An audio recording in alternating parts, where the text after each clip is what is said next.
Gledaoci, dobroveče.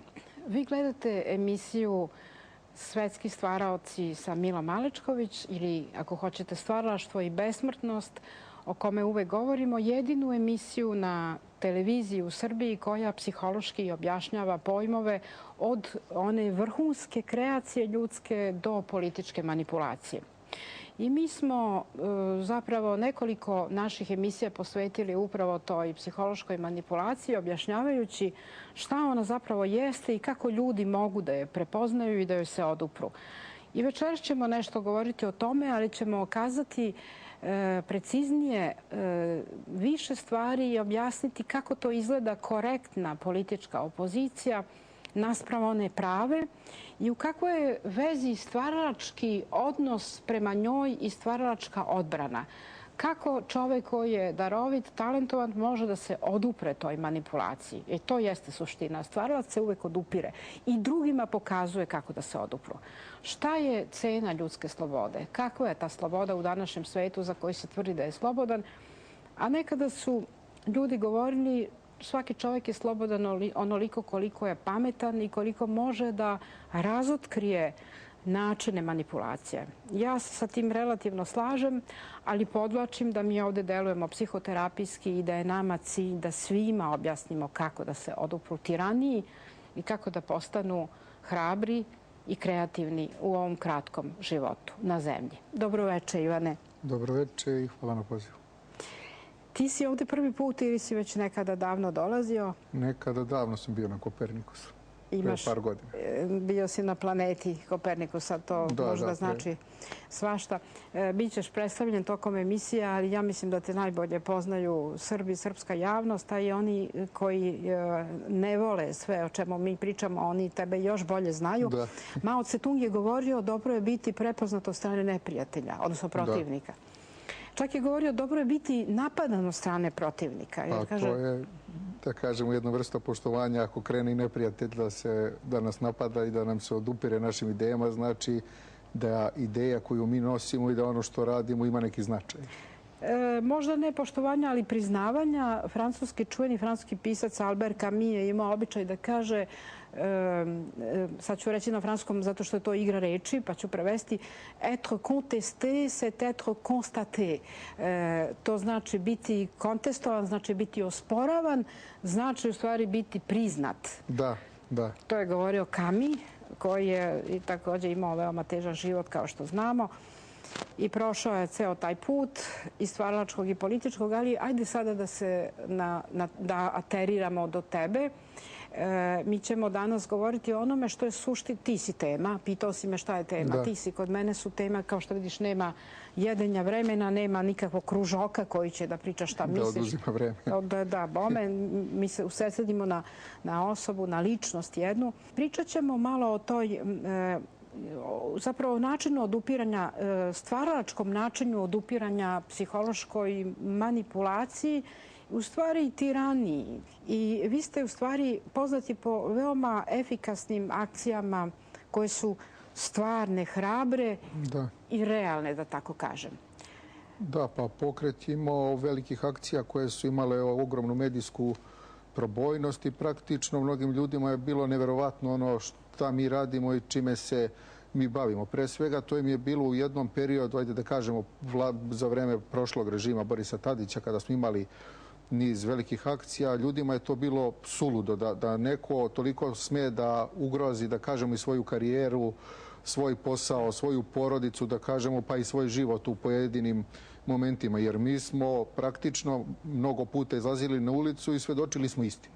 I čitav rad našeg pokreta je bilo svedočenje istine i borbe za pravdu, borbe za srpski narod, borbe za srpsku državu. I zbog toga smo često plaćali određenu cenu. Naši članovi su hapšeni, gubili su posao, ljudi su prebijani. Znači, za sve ono što smo radili nije se završavalo. Što ja kažem, imali neki pošten čovjek u Srbiji da nije hapšen. Šta je to korektna politička opozicija? U tome ćemo mi malo nešto reći, jer ti si se i tvoja grupa prijatelja, vi ste se na najstvaralačkiji način tome oduprli. A zašto to moramo da kažemo? Zato što mi u psihologiji znamo da postoji takozvani mehanizam odbrane. To su nesvesni psihološki procesi kojima se svaka ličnost štiti od raspada. a većina su negativni jer izdaju neki simptom, projekcija, racionalizacija, potiskivanje. Ima ih puno negativnih. Jedini dobar je onaj stvaralački mehanizam obrade i sublimacije. Svi drugi su negativni. A da sad, ja sam o tome već pričala.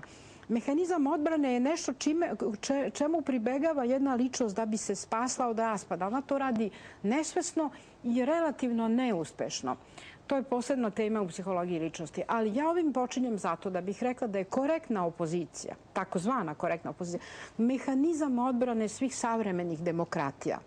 Da, pa cilj, da kažemo, svake vlasti sada u ovom, da kažemo, svjetskom pregrupisavanju je da ima kontrolisanu opoziciju. Tako je. Ti to kažeš kontrolisana opozicija, ja kažem korektna. Mi pričamo o istom fenomenu.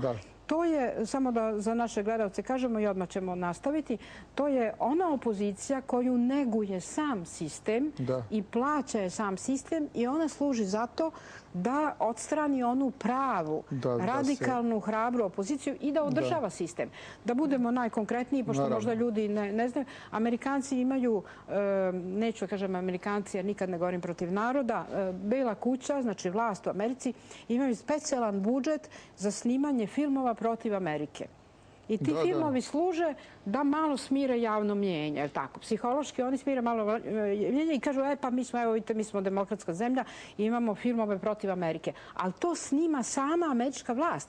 Ali zato da onu pravu radikalnu opoziciju ne bi pustila da promeni suštinski sistem. Vraćamo se na to. Da, pa u tome je čitava suština. Oni će uvek imati ljude iz opozicije koji će raditi određene stvari u određenim momentima kako bi se vlast održala. Jer kao što ste rekli, imaju pojedine prilike kada bi isplivali neki novi ljudi sa nekim svežim i novim idejama, oni bi ih pregazili, oni bi praktično nestali sa političke scene. I oni se trude na sve načine, to možemo sada da vidimo u Srbiji za vreme ove vlasti, kako su uspjeli u čitav sistem svoj da usisaju, da kažemo, ne samo političke partije, nego ljude koji su bili, da kažemo, i neki intelektualci koji su se bavili različitim nacionalnim pitanjima i koji su imali veoma, da kažemo, veliki ugled u našim očima i uopšte čitave javnosti. Odjednom oni su prešli, da kažemo, na tu drugu neku stranu i uopšte kada su neke kritične situacije i ako su protiv vlasti, oni idu do jedne granice i ne prelaze. Ono što bih dodao je interesantno da su oni pokušali čak i nas da usisaju u taj sistem. Sad, Stani, kad si rekao, oni su prešli, neki su prešli svesno, neki nesvesno. Bili su toliko manipulisani da kad su se otreznili vidi su da su na nekom drugom mestu. Zato što nisu imali dovoljno inteligencije da analiziraju, jer manipulaciju treba psihološku prepoznati odmah. Ako je prepoznaš kasno, onda ti više iz nje ne možeš da izađeš. Znači, treba je odmah prepoznati. Jake ličnosti i stvaralačke ličnosti ili daroviti ljudi to vide odmah, uglavnom vide odmah. Neki put čak nisu ni svesni, ali se oni nesvesno odbrane. Nekad su svesni. Evo, vi ste bili svesni. Kako izgleda to početak tog otupljivanja? Svaka stvaranje od protivnika političkog koji je snažan, koji ima snagu da promeni neki sistem nepravedan, ima revolucionarnu snagu u sebi, da kažemo. Revolucija u smislu okretanja zemaljske kugle, znači nešto promenimo iz korena. Ljudi koji za to imaju snagu su prepoznati i onda se teže da se oni ili da im se kritičnost otupi ili da se, kako to naš narod kaže, kupe, a tu vidimo cenu svakog čoveka, ili da se na neki način pridobiju, ili da se, ako sve to ne mogu, ako imaju kvalifikaciju nepotkupljiv, onda se to radi na drugi način da se njihove akcije umanje i tako dalje. Da, pa to je čitav sistem kako funkcioniše. Ako sada primete, kao što su nas u jednom periodu primetili, da je to organizacija koja ima ideju stvarno. Odmah su pokušali da nas potkupe. Čak su nam nudili novac, nudili su nam da dobijamo nekakve medijske obuke, da nas šalju za različite stvari. I da se bavite, kako jedan prijatelj iz pokreta Dveri kaže, tražili su da se bavimo lepim temama. Da, pa koji njima odgovaraju, u tome je suština. Kada su vidjeli da to ne može sada se, da kažemo, uopšte taj nacionalni blok nalazi u fazi kada pokušavaju da nas prećutkuju. I meni je praktično to smešno sada šta se dešava, jer smo te iste stvari doživjeli za vreme vladavine Borisa Tadića. I to vreme prećutkivanja kada je dolazilo, odmah posle tog vremena dešavala bi se veoma krupne stvari. Ja znam, znači, da će u narednih par meseci biti turbulentnih i velikih dešavanja na srpskoj političkoj sceni, jer čim oni pokušavaju da na svaki način našu akciju ne prikažu u javnosti ili da se to omalovaži ili da se ignoriše, to su stvari, da kažemo, nekakvi pokušaji koji su praktično smešni svima koji smo uključeni u to, jer mi smo već preživjeli jednu diktaturu i bavili smo se ozbiljnim stvarima.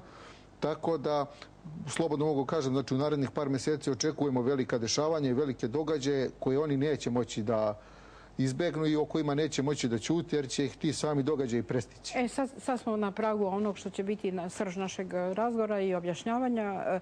Ovako, psihološki postoji nekoliko etapa. Prva i najprimitivnija etapa kada nekoga ko ti je protivnik, sistem, režim napada i onda imamo onaj lingvistički rat. Rat rečima. Znači, vi ste fašisti, nacisti, ekstremna desnica i tako dalje. Znači, sve ono što vi uopšte naravno niste, ali to je rat rečima. To je rat rečima. Ja uvek kažem, to je prva faza. To je najprimitivnija faza i onako najsirovija. Ja uvek kažem ljudima, nikad se nemojte braniti. Psihološki je pogrešno da se braniš. Kad neko kaže ti si fašista, nemojte reći nisam, nego napadajte. Napadajte na isti način. Znači, taj koji vas je nazvao fašistom, nađite u njegovom ponašanju ono zašto biste vi njemu istu tu etiketu. To je kao ping-pong loptica. Nemoj da je primiš, nego je odbi. Ili kao metak. Nemoj da uđe u tvoje telo. Moraš ga negde odbiti. Na isti ga način odbijaš. Znači, odbrana, ne odbrana, nego napad. To svi znamo da je napad najbolja odbrana, ali malo ko kaže kako. Znači, to je prva faza. Druga faza je mnogo manje otvorena. Treća faza i najozbiljnija faza je ignorisanje. Kada politički protivnik postane istinski ozbiljan protivnik, onda jer je kompetentan, jer je inteligentan, onda je najbolje u očima tih ljudi koji su manipulatori ignorisati ga. Iz tog razloga mi na televiziji, nacionalnoj i nenacionalnoj, svejedno, ne vidimo nikad Kostu Čavoškog, ne vidimo nikad Smilju Avramov, ne vidimo najumnije ljude Srbije, zato što su oni suviše jaki da bi njih zvali. Ako bi ih pozvali, oni bi im srušili čitav sistem o kojem oni govore. A znači najbolje ignorisati ih. Ignorisanje je najozbiljnija faza psihološka. Nastavit ću. Da, pa kažemo, eto, oni su, da kažemo, i mi i oni smo sada u toj fazi. Ali kažem, dolaze događaji koji će ih pretrčati. Oni neće jednostavno moći ni da isprate naše akcije koje će se dešavati. To se pokazalo dosta puta. Kada smo imali pre par meseci akciju koju smo nazvali Strani agenti, oko toga se digla čitava srpska javnost. U Rusiji je to javna priča, je li tako? Da, pa to su priče koje su sasvim normalne u svakoj normalnoj zemlji da se razgovara o nekim stvarima koje tište državu i društvo. I kada smo došli do toga, vidjeli smo da se čitava javnost podigla. I od tog momenta, kada su se dešavali ti veliki događaji, oni su pokušali da izignorišu svaku akciju koju smo od tada imali i čak nije izašlo ni u novinama više ništa, ni na televiziji. A pre toga, znači, izlazile su strane i strane o nama, naslovne, zvali su nas po svim emisijama, se govorilo o nama, svi, da kažemo, njihovi politički analitičari pričali su o nama i jednom je sada nekakva faza u kojoj se uopšte ne govori o nama kao da ne postojimo. Izvini, ja sam zaboravila samo da kažem, kad sam to govorila o tim fazama, preskočili smo, naravno, nisam rekla onu nultu fazu. Nulta faza je pokušaj pridobijanja. Posle toga idu napadi, a kasnije ignorisanje. Znači, to je otprilike taj krešendo. Kada budu došle prave akcije, tada će doći do ekstremnog odgovora sa njihove strane. Krenuće hapšenja, krenuće razne vrste političkih manipulacija, nameštanja ljudima iz pokreta i samom pokretu. I to je jednostavno sistem koji smo mi već preživjeli. I ono što očekujemo... Si ti plašiš hapšenja? Pa ja sam već hapšen, tako da... Slobodno mogu da kažem, nije nikom prijatno sada da bude izložen policijskoj torturi, da ga maltretiraju, da nas voze po maricama, da odlazimo u zatvor, da budemo kao nekakvi kriminalci, ali ono sa druge strane što je dobro, nama daje to jednu, da kažemo, političku snagu i kao hrišćaninu mi daje snagu zato što sam stradao zaista na pravdi Boga. Ništa loše nisam uradio, radio sam za svoj narod, za svoju državu, za svoju crkvu. I svjestan sam da ništa loše nisam uradio. Naravno, to je teško i ljudima koji su u našem okruženju, u našim porodicama da gledaju sve to. Ali kada smo se upustili u ovu političku borbu, mi smo bili svjesni u šta se upuštamo, tako da nemam više strah. Sad tu treba apelovati, vratit ćemo se na glavnu temu, tu treba apelovati na solidarnost i znači na to da ljudi razbiju strah. Mora da postoji solidarnost. Jedan uhapšen saborac, svi moraju da ga brane. Svi moraju da se solidarišu. Počevši od nas, profesora, intelektualaca, do vaših drugova. Kada je 68. moja sestra hapšena, majka je išla sa njom i rekla je, vi ste mene uhapsili. Oni su rekli, nismo vas uhapsili. Ona je rekla, vi ste hapšenjem nje uhapsili mene. Hoću da kažem, strašno je važna solidarnost, a da bi se solidarnost postigla, ne sme da postoji psihološki strah. Vratit ću se ja na ova objašnjenja. Hoću sada tebe da pitam, Ivane, pošto si ti istaknuta figura svega toga. Ima jedan ruski filozof Iljin koji je poznat po svojoj... Naravno, mnogi filozofi u istoriji nauke govore o manipulacijama masa. O manipulaciji od strane demokratskih režima govori još antički mislioci, kako se zloupotrebljava demokratija. Kasnije svi filozofi i mnogi dobri psiholozi. A jako lepo su o manipulaciji masama govori Sergej Čakotin, kako hoćemo, u Americi Noam Chomsky i Bataille u Francuskoj. To su sad, ajde da kažemo, noviji autori. Ne idemo u antiku. Čak i filozofi leve orijentacije onoga vremena, recimo Marcuse i Bloch, su pričali o toj takozvanoj korektnoj opoziciji. U Americi su je raskrinkavali Mark Twain, prijatelj našega Tesle, Nikole, pa onda recimo Arthur Miller i ti slobodni ljudi. Bilo je u Americi? Da, dosta. Bilo ih je, da. Možda i sad ima poneki. Sad, kad je neko tako istaknuta figura kao ti, kad se vidi, po tebi se vidi da imaš stav, da si snažan, da te ne može tek tako neko šetati, levo ili desno, to su sve topologija. I sad, šta sa tobom činiti? Šta sad da urade da jednog takvog čovjeka slome? Ja ću se vratiti na tebe lično, ali akcije koje vi pravite, koje su, po mom mišljenju, stvarno stvaralački otpor manipulaciji, su akcije koje su potpuno realne, efikasne i koje imaju uvek neku posledicu. Zašto to kažem? Jesi sećaš ovog mitinga protesta za kulturu koji je nedavno bio? Da. Kako je on tebi izgledao? Pa to se vidjelo da je to, da kažemo, o čemu smo pričali kroz ovaj razgovor, jedan politički korektno organizovan protest kako bi to nezadovoljstvo bilo akumulirano u nekakvu... Odlično. A kaži mi, po čemu si ti odmah video da je to politički korektan? Pazi, masa ljudi naivno izašla, dobronamjerno, uopšte ne vide. Šta je tebe odmah, šta ti je odmah pokazalo? A kada pogledamo samo okupljene ljudi, što oni rade na tom protestu, ako nema ni jedan transparent koji će izazvati pažnju ljudi, ako jedan govor nije privukao pažnju masi, ako je sve bilo upakovano u neku foliju i pričalo se o nekim, da kažemo, imaginarnim stvarima, ako nije napadnut niko iz vlasti ozbiljno, znači vidi se da tu nešto fali i da nešto štripi. Kakve su bile parole? Da kažemo, svaka čast dobrim ljudima koji su izašli ljudi naivno. Ja sam došla. Ja sam mislila, ajde idem da im dam podršku, to su umetnici. Kad sam videla šta je, odmah sam shvatila. Ali ti si sada tema.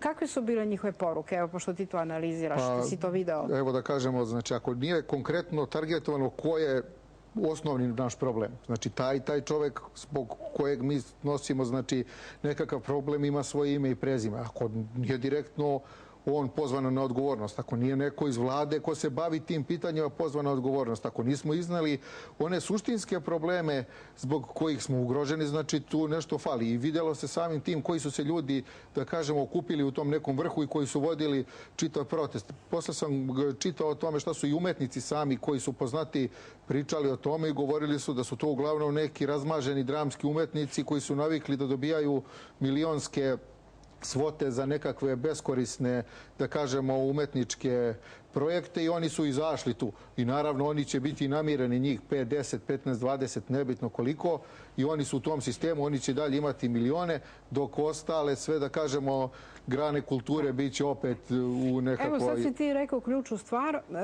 Ja sam te sad, izvini, ovako malo više pitala kao studenta šta je sad si u tvojoj analizi, izvanredno se analizirao. Prvo što si rekao, i to treba reći sada ljudima da shvate, prvo, odsustvo imena. Svaki protest gde nema konkretnih imena je odmah sumnjiv. Tu nije bilo nijednog imena. Tamo nije bilo uhapsite tu i tu koja je rekla, ne znam, da će dug javnih propalih preduzeća pasti na teret svih nas.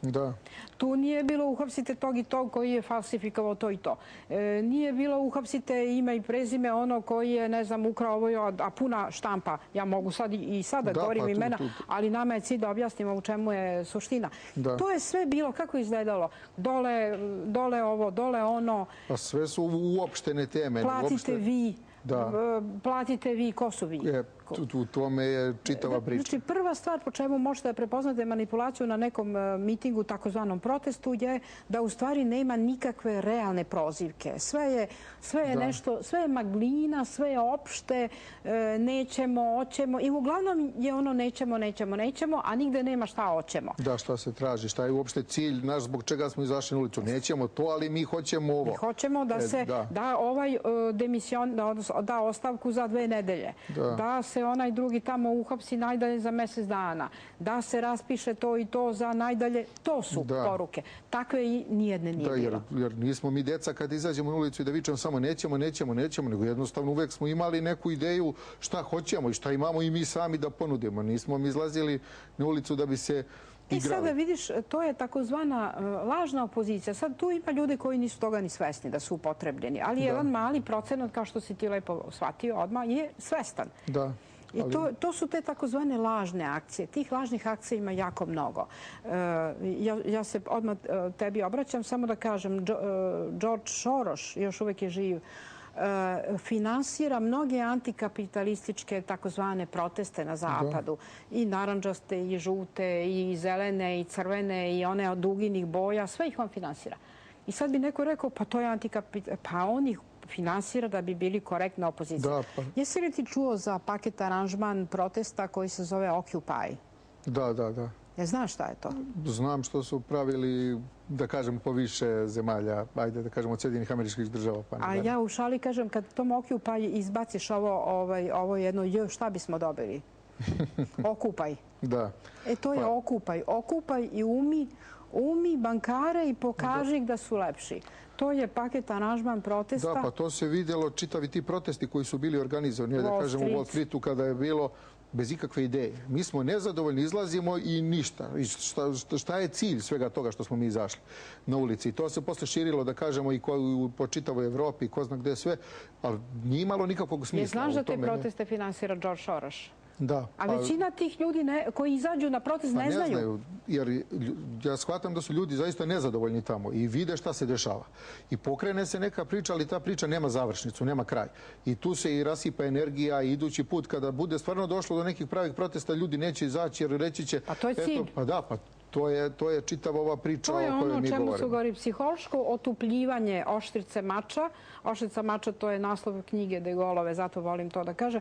Znači, psihološko otupljivanje, to je cilj da napravite od jednog usmerenog, jakog pokreta sa realnim akcijama kakav je vaš, da napravite neku maglinu ljudi koji nešto traže, ali ne znaju šta traže.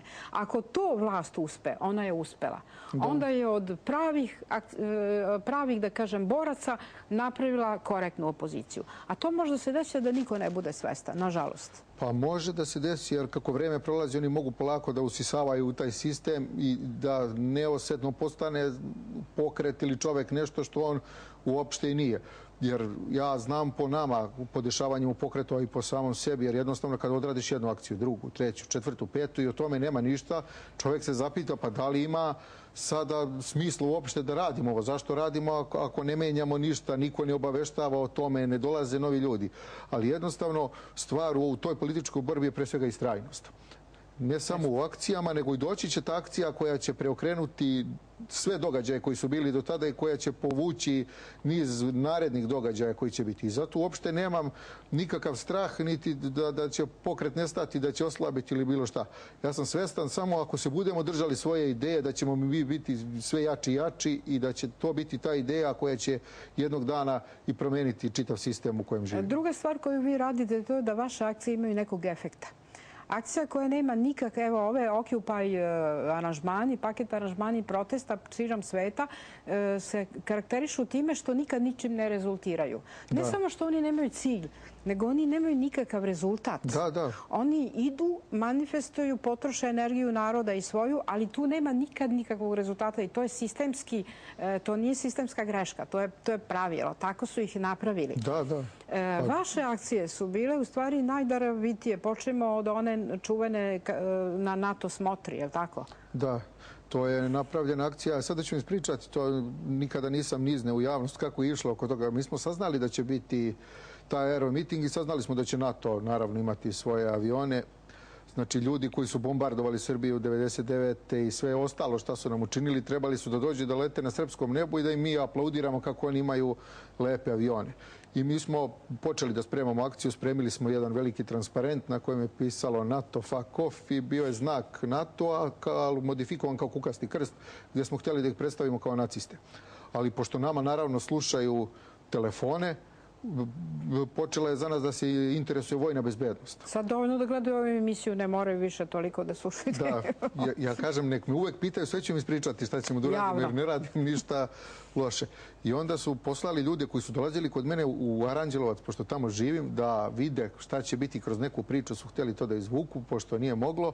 I dolazilo je na desetine hiljada ljudi na aeromiting. Mi smo lepo spakovali to jednoj devojci u torbicu, ona je unela transparent, a sve naše poznatije aktiviste zaustavila je vojna bezbednost i pretresali su ih. Tako da dok su oni išli kroz aeromiting, išli su ljudi iz vojne policije za njima koji su očekivali. Ja sad u ovom momentu mi nije jasno šta su očekivali od tih ljudi, da se dignu u vazduh, da bace bombu na avion. I onda u jednom momentu kada su razvili transparent, to je izazvalo veliku pažnju naroda koji je bio tu i svi su dolazili, slikali su se sa tim transparentom, ljudi su bili oduševljeni. I to je taj moment kada se prepozna da srpski narod i dalje ima svest, nego su potrebni ljudi koji će ga povući, koji će uraditi tako nešto da ga okupe oko neke stvari. A vi ste imali onu video igricu koja je daleko transcendirala srpski narod, ona je otišla u čitav svet i faktički šta je bio rezultat? Rezultat je bio solidarizacija ogromnog broja ljudi koji su protiv NATO-a u čitavom svetu pomoću jedan video igre. Da, pa imali smo, da kažem, dve video igre su napravljene. Prva je bila Kill the Pussy Riots. I to je napravljeno kada je u Rusiji bila čitava fama, kada su one devojke nesrećne ušle u crkvu. One su nastavak oranž revolucije. Da, i to smo mi, došli smo do toga da je to u stvari pokušaj da se omladina uvuče u napade na crkvu, da se od toga napravi...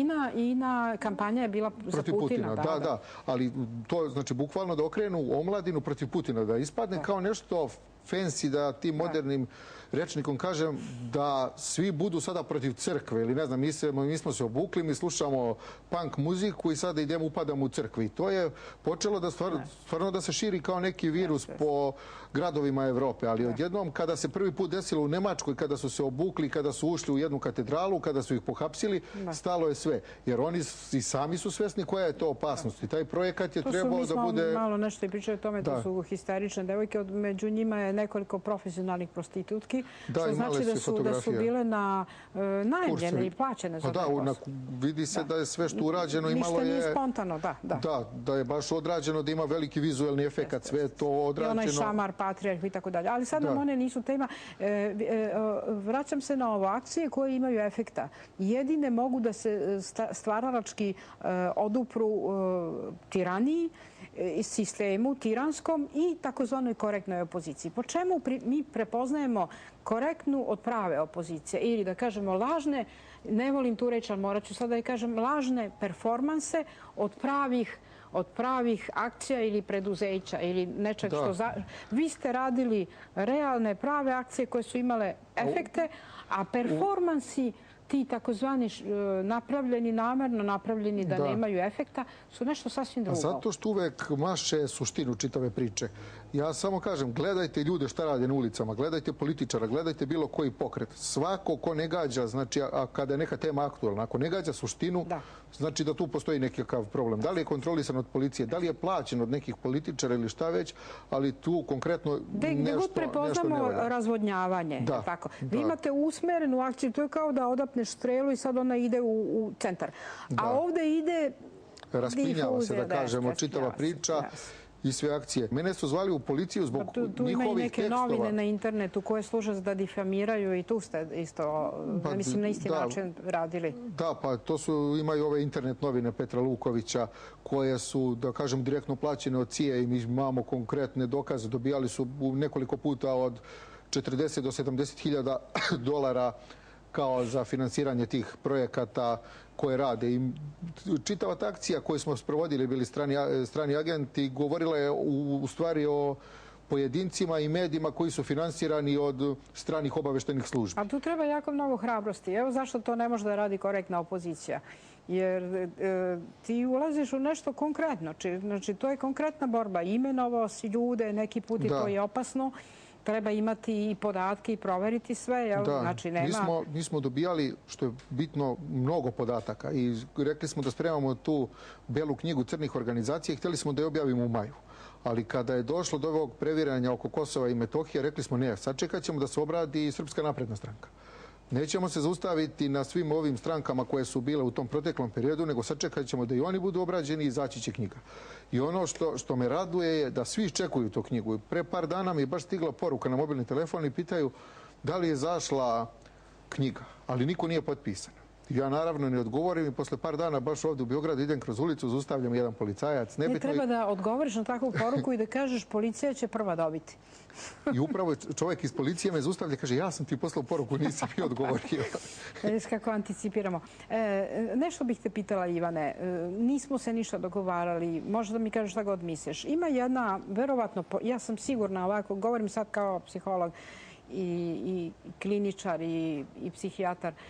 Ima jedna žena koja, ja mislim, nemam dokaza, ali mislim da je poštena.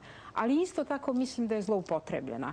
To je nekakva profesorka do sada potpuno anonimna, čiji govor obraćanja studentima, mislim, onako učiteljski govor, jedan korektan, pošten, je odjednom svuda poslat. Sve novine koje sve cenzurišu, znači cenzurišu... Da, pratio sam baš čitavu tu priču. BDS2, ne znam, tamo Kurir, ovo, ono, sve živo. Novine u kojima neki pošteni intelektualac više ne može da da intervju.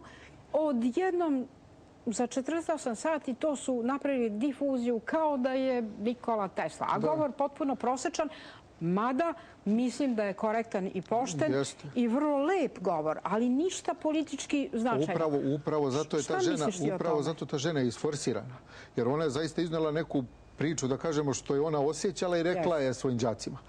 Krajnje pošteno, kao što bi svaki učitelj rekao na kraju. I na kraju, šta se dešava sa tom pričom? Ništa.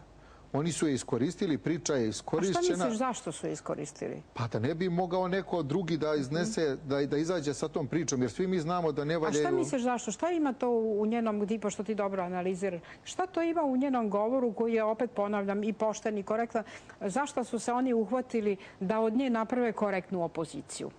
Pa korektna opozicija je zato što ne ugrožava nikog od njih konkretno. A zašto ne ugrožava? Jesi sećaš nekih rečenica? Ja sam baš upamtila jer govor je lep, pa neke su se i zalepile. Pa sve, kao što smo pričali kroz čitav naš razgovor, uopšteno je. Nema konkretno zbog koga, zbog čega, šta.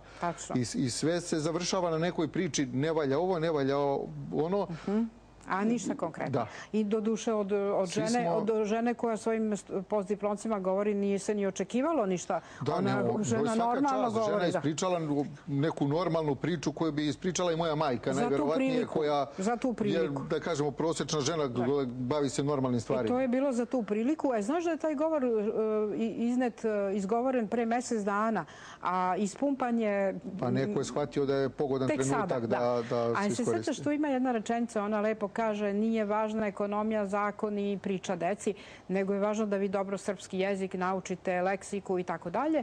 Drugim rečima, ona žena priča onako ublažava stvar. Struke, da bome. A nigde nema, idite, razbite skupu hranu, uzmite, podelite narodu, jer to nije ni cilj njenog govora. E sada, takav jedan govor koji je, evo, ti si osjetio... Da, pa oni su je iskoristili, izmanipulisali. To je bilo sasvim jasno i meni je krivo. Ja sam čak, dok sam gledao gde sve izlazi, razmišljao o tome koja li će politička stranka pozvati da im bude na republičkim izborima na listi.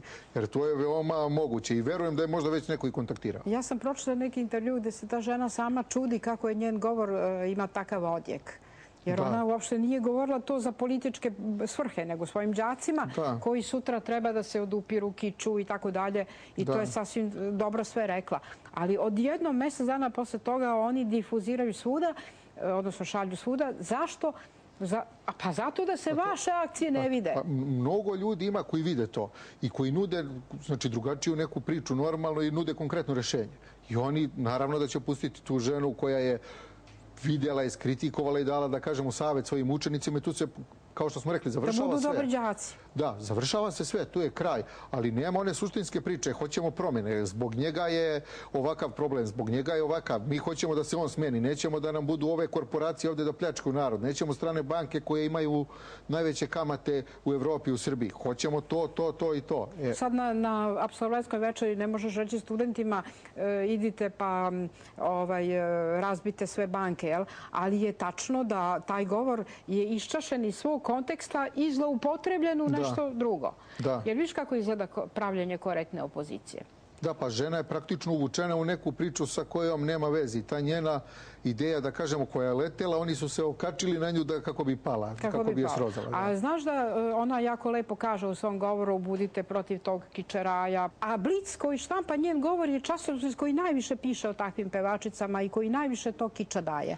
Da, pa da kažemo, svi dnevni listovi koji su sada prenosili i pisali o tom gdje je bila, ne znam sada o tome, sa druge strane bila duplerica, neke pevaljke ili ne znam šta već. Znači, to nam govori... Znači, potpuno koherentno, kako bismo cinično rekli. Da, i što se tiče naših dnevnih listova uopšte, to su strogo kontrolisani listovi gde, da kažem, ujutro stigne 5 tema iz službe o čemu će se pisati narednog dana i o čemu će se govoriti. I viš kako izgleda pravljenje korektne opozicije. Vaše akcije su to probijale. Vi ste imali izvanrednu akciju i sa bankama stranim. Da, to smo napravili akciju i izazvala veliku pažnju zato što smo napravili sa levičarima, sa komunistima. I to je bilo nešto neočekivano, čak i ja, vi se smijete. Da, to je izazvalo pažnju i prenele su sve agencije, iako nije bio neki masovan protest, bilo je ljudi, ali bila je jedna normalna priča i govorila je o problemu koji tišti i da kažemo što nas nazivaju desničarima, ja mislim da smo mi pre neki, ne neki nego rodoljubi i njih koji su stvarno... Pa to desno-levo inače manipulacija, ja sam o tome dugo pričala. I smisao, da. I kažem, izazvalo je pažnju i to je bila isto dobra akcija, znači praktično nešto neočekivano, ono čemu nisu mogli da se nadaju nikako. I to je jedina akcija o kojoj nisu govorili, na primjer, Petar Luković i internet novinar nas uvek nazivaju fašistima. Sada smo bili sa komunistima i on to ne bi mogao da objasni nikako i u tome su ćutali. Kako nisu mogli da nađu vezu fašista i komunista? Da, to je jedna od akcija koju uopšte nisu pomenuli, a prenosili su dosta manjih. A znaš šta se desilo, evo da nastavimo, da objašnjamo kako izgleda psihološka manipulacija. Znaš šta se desilo mom suprugu pre neki dan? Otišao je u kupovinu, ona i tamo u onu radnju pored hotela Park. Ja ne znam da li je to C Market ili Maxi, jer on odlazi. Jedna velika radnja pored hotela Park. I on je izlazio i odjednom je video kako vijaju prodavci, vijaju i tuku jednog čoveka. Tuku ga i sve snage oborili su ga na zemlju zato što je ukrao teglu pekmeza. I njegovo bio sad 2 male dece. To namjerno sad ovako, malo sam ti oduzela vremena, ali hoću to da kažem. Ta deca su pala na zemlju i jedno od njih je počelo da plače jer je vidjelo kako je njihov otac ponižan i kako ga tuku i vuku po zemlji. Zato što je uzeo teglu pekmeza. Moj suprug, koji je inače Francuz, je stao, uhvatio je te koji su tukli, prodavce, i rekao dalje od njega, on je ispravan, vi ste lopovi. I onda je se skupio tu narod i on je držao, podigao je to dete, jer to je strašna trauma za dete kad oca tako vučeš po zemlji jer je ukrao nešto da jede, jel? I sad, ajde da ne dužim, došao je tu narod i tako dalje. Ja sam rekla, suprug mi je kad je došao kući ispričao, ja rekla sam odlično si uradio, samo nije trebalo da kažeš tim ljudima da su oni lopovi, jer je i to sirotinja koja je plaćena, mada nisu morali da tuku čoveka, nego je trebalo da ide na solidarizaciju.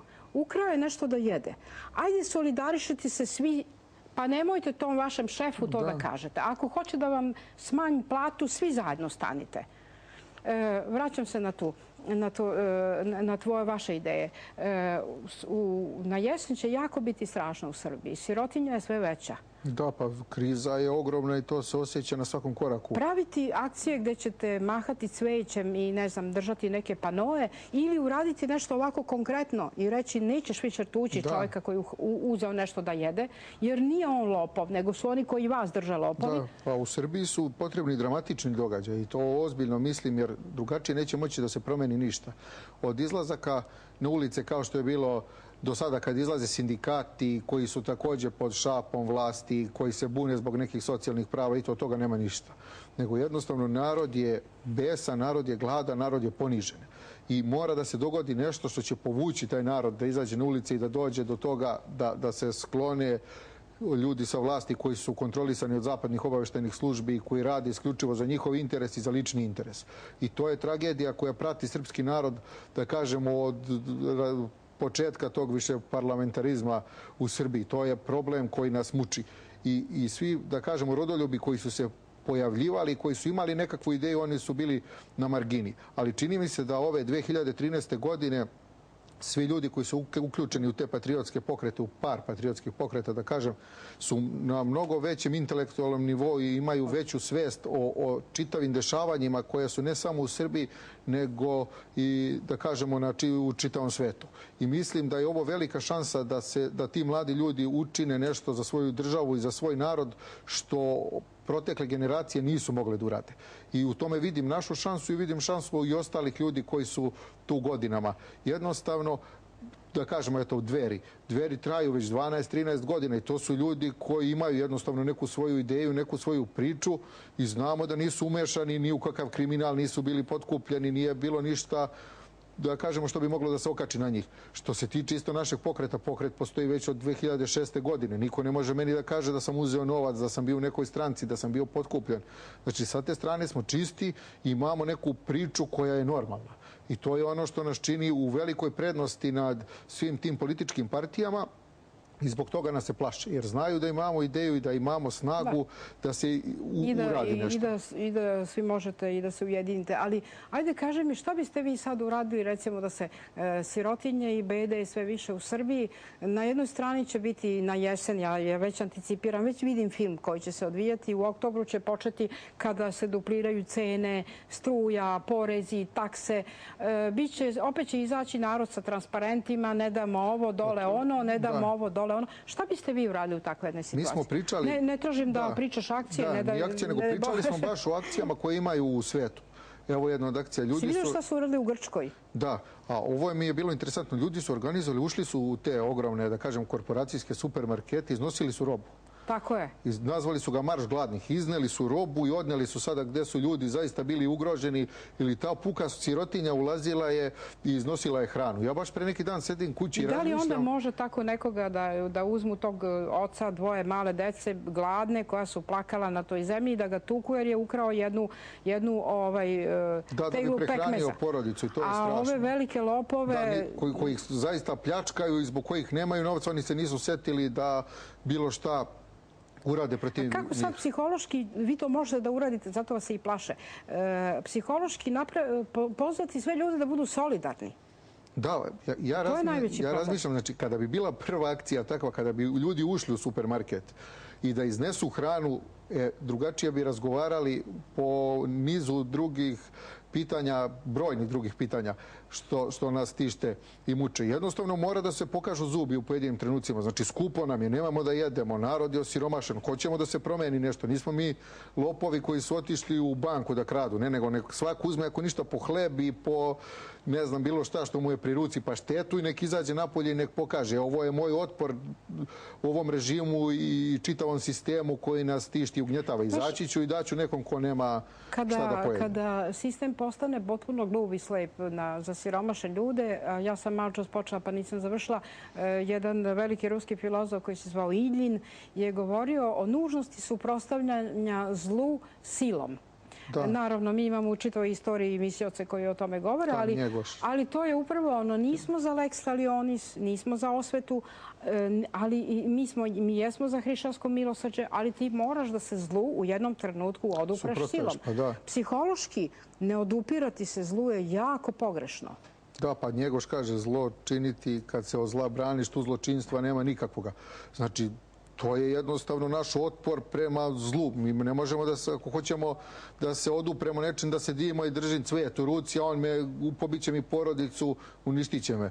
Zato korektno je sistemu i treba korektna opozicija koja kada oni podignu cene, a ti znaš da je cena hrane u Srbiji 10 puta veća nego u Evropi, a plate su 10 puta manje, pa sad izračunaj koliko je.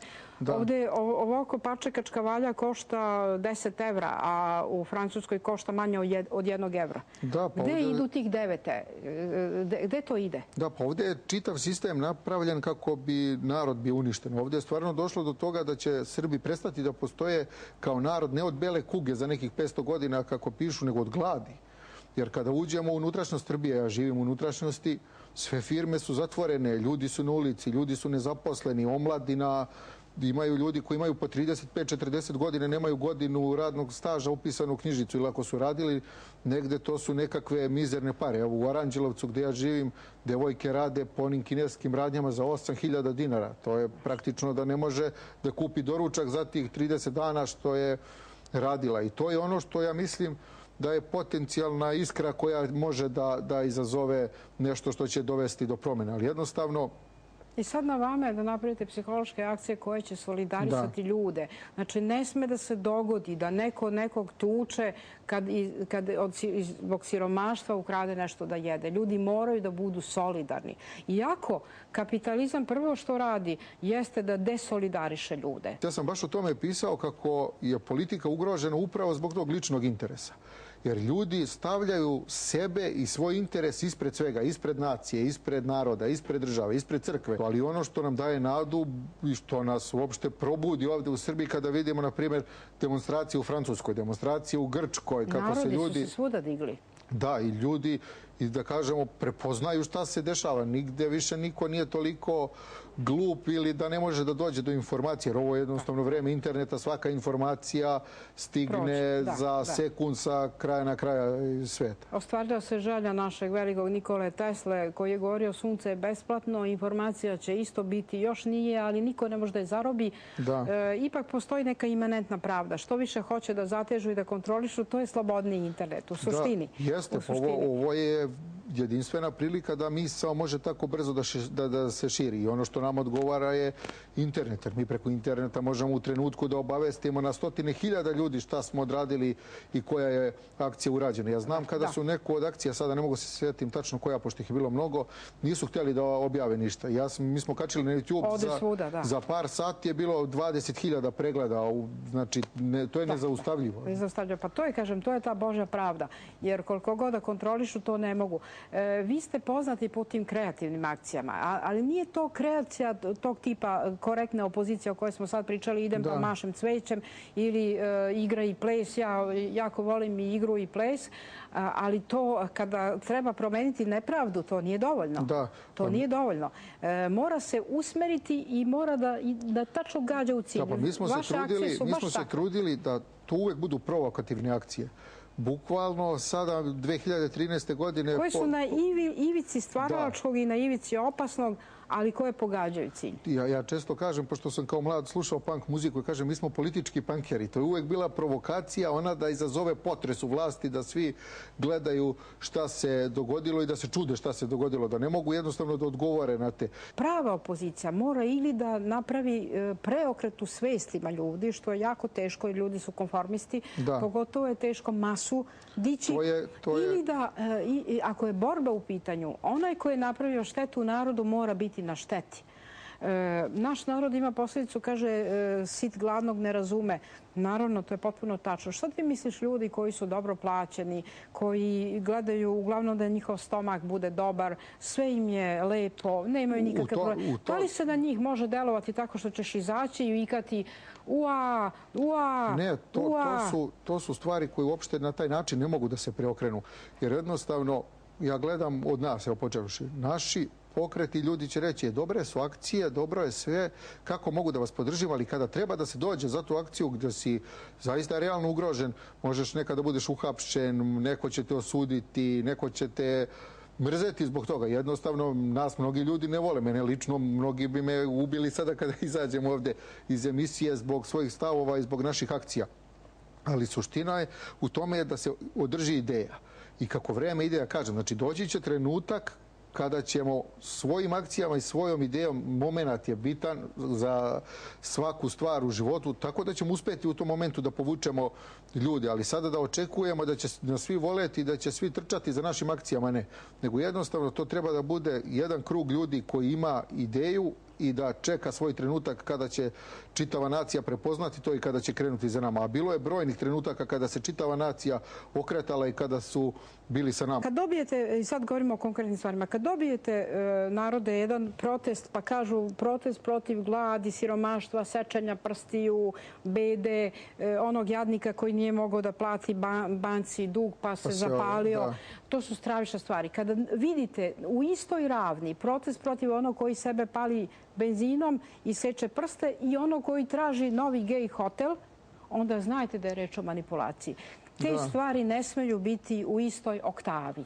Jednostavno ne smeju biti u istoj oktavi. Postoji hijerarhija potreba. Da, pa bili su i pokušaji manipulacije, na primjer, sa tim gej lobijem, pošto znaju da su mnogi ljudi okrenuti protiv njih. I kada je bila čitava priča oko potpisivanja Briselskog sporazuma, odjednom je izašla neka priča i zakazana je gej parada, jer su oni htjeli da tu taj bes naroda usmere sada ka gej paradi. Oni su praktično bili žrtva. To je klasična diverzija, da. Ali nije im uspela, jer ljudi su i dalje bili nezadovoljni sa čitavom pričom oko Kosova i Metohije. I dodao bih, to nismo pomenuli, mnogi su govorili kako je malo ljudi bilo na protestima. Nije bilo malo ljudi na protestima. Bilo je malo ljudi u Beogradu na protestima. A u čitavoj Srbiji na ulicama može da se čuje da su ljudi prepoznali vladu kao izdajničku. I ono što oni ne mogu da skinu etiketu sa sebe je da su izdajnici. Ivane, ja nisam to rekla na početku. Ti spadaš, ali mi govorimo o ljudima koji imaju stvaračko. Sve vaše političke akcije imaju dozu darovitosti i zato i uspevaju. Ali one su ciljane političke, znači to je vera u nešto i tu nema razvodnjavanja. Znači pravo u cilj. Borba jedno tako možda se vodi. Borba sa nekim parolama benignim ne može. Nisam rekla na početku, ti si čovek koji lepo piše. Učitelj si, odnosno profesor si veronauke, je li tako bio?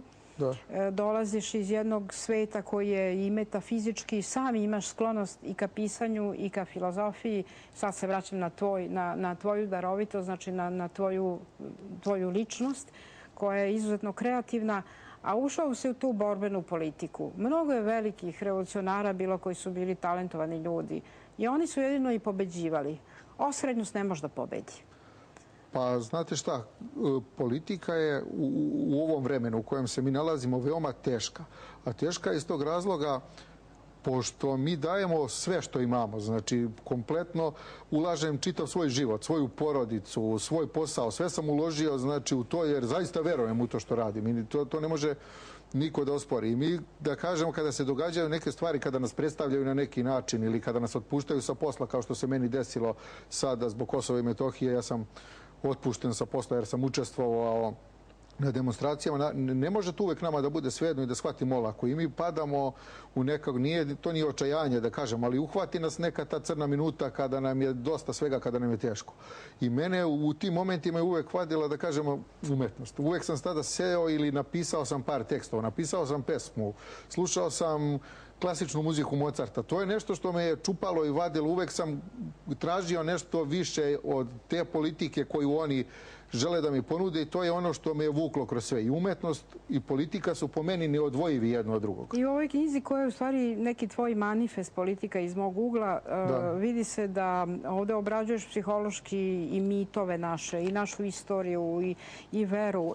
Imaš jedno zavidno znanje iz istorije, naravno, ali i jednu onako misao filozofsku koja, jako je ovo politički tvoj manifest, znači u stvari to je... Nekakav moj, da kažemo, politički stav i u šta verujem i čime se bavim. To sam upravo knjigu... Ali si se trudio da pišeš lepo i da nema onog banalnog izražavanja koje pišu oni koji pozivaju na neku borbu, nego kroz, u stvari kao što su svi slavjanofili radili kroz literaturu. Kada pričamo o teologiji, odrastao sam uz knjige Vladike Nikolaja. I to je ona misao, da kažemo, nikolajevska i trudio sam se da u tom duhu i napišem kako bi bilo lako i čitljivo svakome ko... To je naš Berdjajev, da. Da. I to je, kažem, Nikolaj mi je uvek bio uzor i ne samo što se tiče duhovnosti i teologije, nego i politike, kako je shvatao jednu normalnu narodnu politiku, kako treba da funkcioniše crkva, kako treba da funkcioniše država, jer ovde se stvaraju fame oko svega. Ako je neko sada premijer, mi svi treba da stojimo mirno pred tim premijerom. Ako je neko vladika, mi trebamo da se ukipimo i da se uplašimo što je on vladika. Ne, ja mogu vladiku ću uvek da pitam šta me interesuje.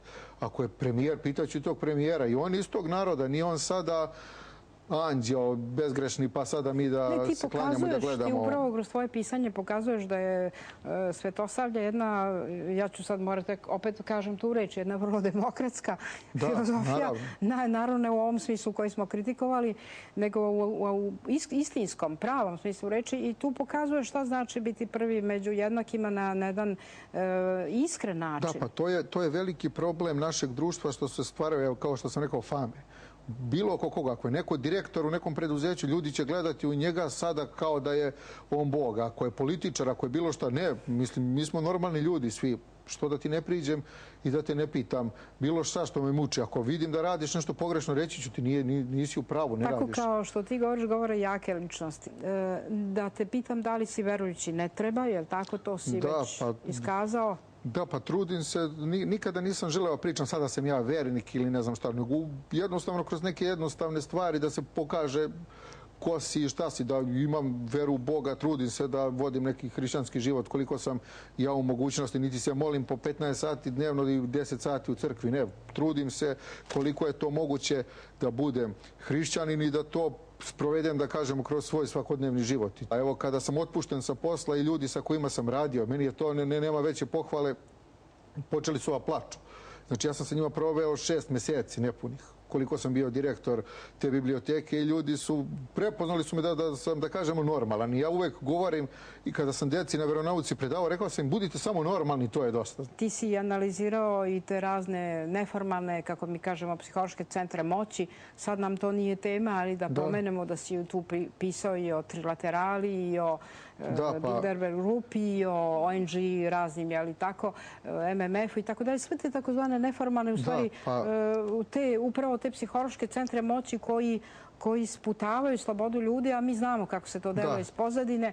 Dodao bih samo da je to knjiga Politika iz mog ugla, to je moja 4. knjiga. Prva knjiga koju sam napisao zvala se Ujed za dušu i to je bila knjiga o satanističkim sektama, ali ne ono bukvalno da objašnjava sekte, nego iz teološkog ugla sam pokušao da objasnim šta je to satanizam uopšte. I u što oni ljudi veruju, šta je njihova ideja, zašto se bore.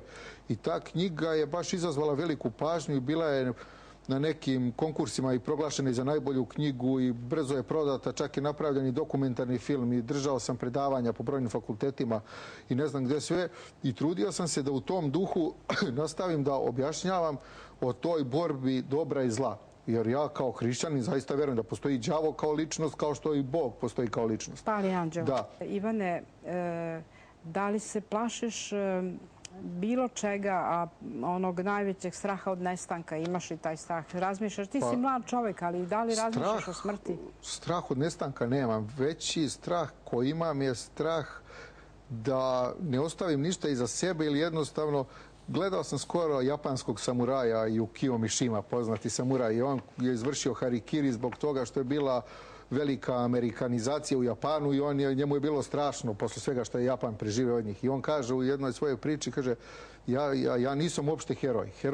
Heroji su obični ljudi. Heroj je čovjek koji se razboleo od teške bolesti u bolnici. To su heroji. A ja jednostavno izašao sam i bio sam to što jesam i pokušao sam da uradim nešto. Znači, ja sebe ne doživljavam ni kao junaka, ni kao heroja, niti bilo šta. Doživljavam sebe kao jednog običnog Srbina, Aranđelovčanina, Šumadinca, koji je izašao i rekao, eto, to je tako, pa sad kako ko shvati, ja ne mogu da utičem tu mnogo. I kao što sam rekao, osjećam i dosta puta sam u životu osjetio da mi život zaista bio ugrožen kada su mi pretili da će me ubiti, da će mi pobiti porodicu. To su stvari koje su se dešavale, ali u tom smislu nemam strah da će mi se bilo šta desiti, jer verujem u Boga i što kaže srpski narod, nema smrti bez sudnjega dana. Ivane, ti si ostao bez posla. Kaži u 3 reči, šta bi rekao ljudima u Srbiji koji su ostali bez posla? Pa ljudima koji su ostali bez posla da pre svega ne klonu duhom i da krenu da se odupiru tim ljudima i uopšte čitavom sistemu koji ih je ostavio bez posla. Jednostavno, nemojte da sedite kući i da se mirite sa sudbinom, nego izađite. Jedan dan ćete biti sami na ulici, idući dan će izaći vaš komšija, a narednog dana će biti u vas 10. A kada se skupi 100 ljudi, prvo će se zapitati iz vaše opštine, predsjednik opštine, zašto je 100 ljudi na ulici, a onda će se zapitati i ljudi iz Beograda zašto se u nekom gradu toliko ljudi okuplja. Pa će se zamisliti dobro zašto je takvo stanje. Merimo vreme krađama i lažima, porezima, dugovima, kamatama. 10 puta 10 tamnih godina, mrklih godina ratovanja. 10 dugih gladi, belih, crnih kuga, otimanja, nestanaka. Žednih godina 10 uranijumskih leševa, 100 puta 50. 30 godina plača, zločina, bolesti i neuspelih buna, 30 godina ulične buke, vremena vuna, povici, beda i jeka. U snu čujemo, kakvi sutra budete na Kosovu, bit ćete takvi doveka. 30 godina prosjaka naših čitavo pokoljenje, nosilo svoju svetu tajnu, muku i glad na leđima vukući. A za to vreme ulicama majskim lako su trčali novi obilići. Za to vreme ulicama našim hrabro su hodali budući. Nosili svoju želju za mirom, iako bez trena spokoja ratujući. Mrtvih toliko ostalo koliko žednih reka i sunca ne popilo. Merimo vreme i dalje od gladi do gladi, od poreza do poreza, od duga do duga, od groba do groba, tešku grbu vukući. U smiraju dana nada mršava, pod jastuk stisne se dugo plačući, a za to vreme ulicama viču novi neki pobunjenici, za to vreme ulicama već gaze, hrabro hodaju budući. Pre par godina još vidio sam jedan grafit gde je pisalo ulicama hodaju budući. Prepoznao sam ljude sa kojima sam i u koje se uzdam i za koje zaista mislim da su to ti budući ljudi koji će naslediti ove koji u ovom momentu ih i ne mogu nazvati ljudima šta rade i čime se... Živeli stvaraoci, Ivane, i vi ste budući.